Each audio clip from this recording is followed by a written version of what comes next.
Hello दोस्तों, ये मेरी एक काल्पनिक कहानी है। कहानी शुरू करने से पहले मैं आपको कुछ बोलना चाहती हूँ कि इस वीडियो के नीचे हुए डिस्क्रिप्शन में ऐप, गूगल पे, फोन पे और पेटीएम की लिंक है। उसे क्लिक करके डाउनलोड करें और बाय 200 रुपीज से ज्यादा कैशबैक। ये सब आपको पहले एक ट्रांजेक्शन करना पड़ेगा, फिर आपको पैसे मिलेंगे। चलो मैं अब कहानी शुरू करती हूँ। हेलो दोस्तों, मेरा नाम आशीष है और मेरी उम्र 25 साल है और मैं देखने में बहुत अच्छा लगता हूँ। मेरी हाइट 5.11 इंच है। दोस्तों, आज मैं आप सभी को अपनी लाइफ में एक सच्ची घटना के बारे में बताने जा रहा हूँ। वैसे यह मौसी की कहानी है जिसमें वो कुछ तांत्रिकों से फंसी है। दोस्तों, लेकिन उससे पहले मैं थोड़ा अपनी मौसी के बारे में भी बता देता हूँ। वो बहुत सुंदर, बहुत और एक अच्छी औरत है। उनको मैं अभी भी बच्चा ही लगता हूँ और मैं उनके मजे लेता हूँ, लेकिन वो शादी होने के बाद भी चेहरे से कुंवारी दिखती हैं। दोस्तों, वो अपनी शादी होने के कुछ महीनों बाद से ही मेरे नाना नानी के घर पर रहने लगी थी, क्योंकि मेरे मौसा जी ज्यादा कुछ कमाते नहीं थे और वो शायद उनको पूरी सुख सुविधा भी नहीं दे सके और वो अपने पति के साथ वहीं पर रहने आ गई। उस समय मेरे भी कॉलेज की छुट्टियां लग रही थी और मैं अपने नाना नानी के घर कुछ दिन गुजारने चला आया। और फिर एक दिन मेरे नाना नानी किसी जरूरी काम से कुछ दिनों के लिए बाहर चले गए और फिर उसी दिन मौसी और मौसा जी का भी झगड़ा हो गया और वो घर छोड़कर चले गए और अब घर में वो अकेली रह गई। कुछ दिनों के लिए तो मैं भी मौजूद था, लेकिन कुछ दिनों के बाद मुझे भी अपने घर पर वापस जाना था। फिर क्या था, वो तो मुझे और अपने बाल खोलकर पूरे घर में घूमने लगी। उनकी उम्र 35 साल थी, लेकिन फिर भी वो अपने बहुत कम उम्र की लगती थी। फिर मैं अक्सर दिन में बाहर अपने दोस्तों के साथ जाकर क्रिकेट खेलने चला जाता था। वैसे भी उस समय मेरी गर्मियों की छुट्टी लगी हुई थी और फिर एक दिन मैं जल्दी ही घर पर पहुंच गया और मुझे अपने घर पर 2 लोग मिले। वो लोग मुझे कुछ तांत्रिक जैसे लगने लगे। उन्होंने गले में बड़ी बड़ी माला पहनी हुई थी और हाथ में त्रिशूल भी था, लेकिन वो किसी और गांव के थे। मैंने उनको कभी भी यहाँ पर नहीं देखा था। फिर वो मुझे देखकर कुछ देर बाद चले गए, लेकिन मुझे कुछ भी समझ नहीं आ रहा था कि वो लोग घर के अंदर क्या कर रहे थे। फिर अंदर जाने के बाद मुझे समझ में आ गया कि वो लोग सही में तांत्रिक हैं और मौसी तांत्रिक से कोई पूजा करवाना चाहती है। तो मैंने जब घर में अंदर आकर देखा तो वो दोनों लगातार घूर रहे थे, लेकिन मौसी को कोई प्रॉब्लम नहीं थी और फिर वो चले गए।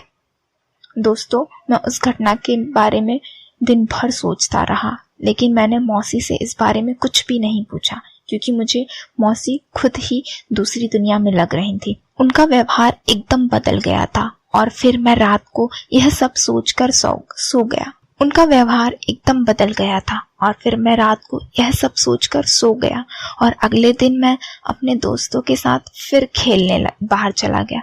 लेकिन मैं जिस समय में कल दिन में आया था उसी समय वापस घर पर आया तो मौसी कहीं भी नहीं थी, लेकिन एक रूम का दरवाजा अंदर से बंद था और उसमें से थोड़ा थोड़ा धुआं बाहर आ रहा था और उस रूम के साइड में एक बहुत छोटी सी खिड़की थी जिसमें मैंने रूम के अंदर देखा।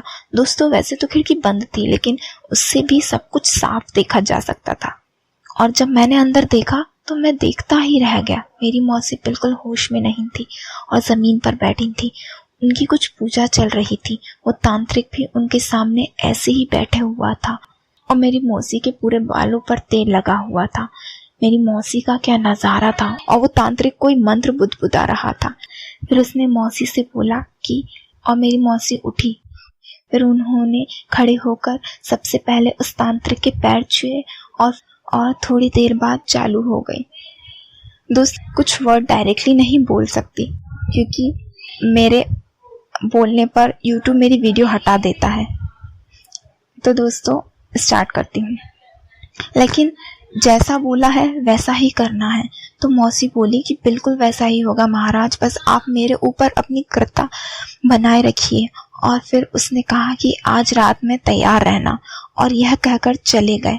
और उसके जाने के आधे घंटे बाद तक मौसी वहां पर बैठकर पूजा करती रही।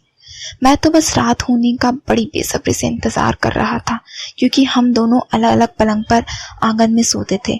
फिर मैंने देखा कि उस दिन मौसी मुझे भी बड़ी नज़रों से देख रही थी, और उन्हें रात में जब हम लोग सोने के लिए लेटे तो मैं बड़ी जल्दी सोने का नाटक किया।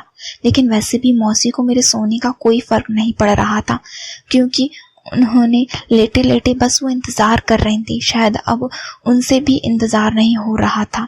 यह मुझे उन्हें देखकर साफ पता चल रहा था, और मुझे यह बाद में समझ में आया कि मौसी की अपने पति से लड़ाई क्यों होती थी और वो मायके में ही क्यों रहती थी। वो तंत्र मंत्र में बहुत विश्वास रखती थी, और उसके लिए वो किसी के साथ किसी भी तरह से तैयार हो जाती थी। इसी कारण न जाने कितने बाबा लोगों। तभी थोड़ी देर बाद दरवाजे पर हल्की सी आहट हुई। वो तुरंत उठकर दरवाजे तक गई। पूरे घर की लाइट बंद थी, और वो गांव का कच्चा घर था, लेकिन उस चांदनी रात में सब कुछ साफ साफ दिख रहा था। और उन्होंने दरवाजा खोला, और उस समय लगभग 12 बज रहे थे। तो दरवाजे से 3 तांत्रिक एक एक करके अंदर आए, और उसमें से जिसने दिन वो भी था। वो सब के सब सर से पैर तक राख से सने हुए थे, और उन सब ने हड्डियों जैसी मालाएं पहनी हुई थी, और अपने एक हाथ में त्रिशूल लिए हुए थे। लेकिन उनमें से एक के बाल सफेद थे, शायद वो उन सब का सरदार था। लेकिन उनकी नजरें बार बार उन सब के पर ही जा रही थी, जैसे कि कोई भूखी शेरनी के सामने कोई मेमना आ गया हो। फिर वो आगे बढ़ गए और आंगन में आ गए। फिर मुझे देखकर बोले कि यह बालक कौन है। तो वो बोली कि यह मेरा भांजा है, और ये गहरी नींद में सो रहा है। तो फिर उन्होंने पूछा कि क्या तुम तैयार हो। तो मौसी बोली कि मैं तो आपकी दासी हूँ, आप जो चाहे वो करिए। तो तांत्रिक ने कहा कि ठीक है। तो सारे तांत्रिक हड्डियां वगैरह उतार कर वहां पर जम गए, जैसे कोई अनुष्ठान हो रहा हो।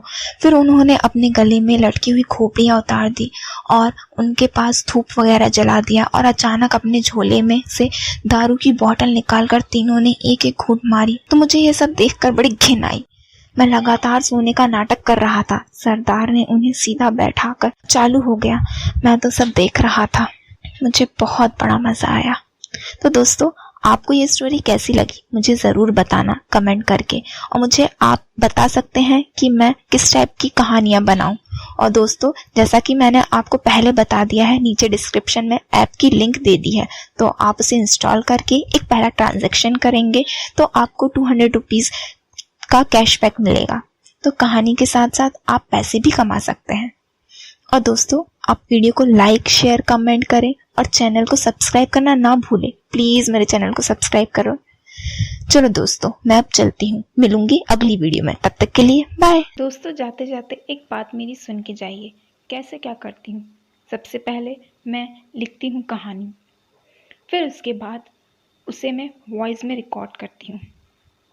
फिर उस ऑडियो को फिर से एडिट करती हूँ, क्योंकि उसमें भी बहुत ज़्यादा गलतियाँ होती हैं। उसके बाद मैं करती हूँ उसे एडिट वीडियो के फॉर्म में।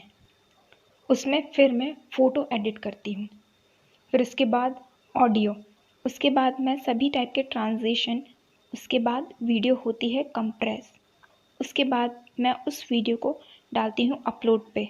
फिर उसका टाइटल, देन डिस्क्रिप्शन सेट करके सब कुछ बना के सोचती हूँ वीडियो पे ज़्यादा से ज़्यादा लाइक आए, बट इतने नहीं आते। तो इतनी मेहनत करती हूँ, तो इतना तो आप कर ही सकते हैं कि 1 लाइक तो प्लीज़ आप कर ही सकते हैं ना। सो प्लीज़ मेरी वीडियोस पे ज़्यादा से ज़्यादा लाइक करिए। दोस्तों, जाते जाते एक बात मेरी सुन के जाइए। कैसे क्या करती हूँ। सबसे पहले मैं लिखती हूँ कहानी, फिर उसके बाद उसे मैं वॉइस में रिकॉर्ड करती हूँ। फिर उस ऑडियो को फिर से एडिट करती हूँ, क्योंकि उसमें भी बहुत ज़्यादा गलतियाँ होती हैं। उसके बाद मैं करती हूँ उसे एडिट वीडियो के फॉर्म में। उसमें फिर मैं फ़ोटो एडिट करती हूँ। फिर उसके बाद ऑडियो।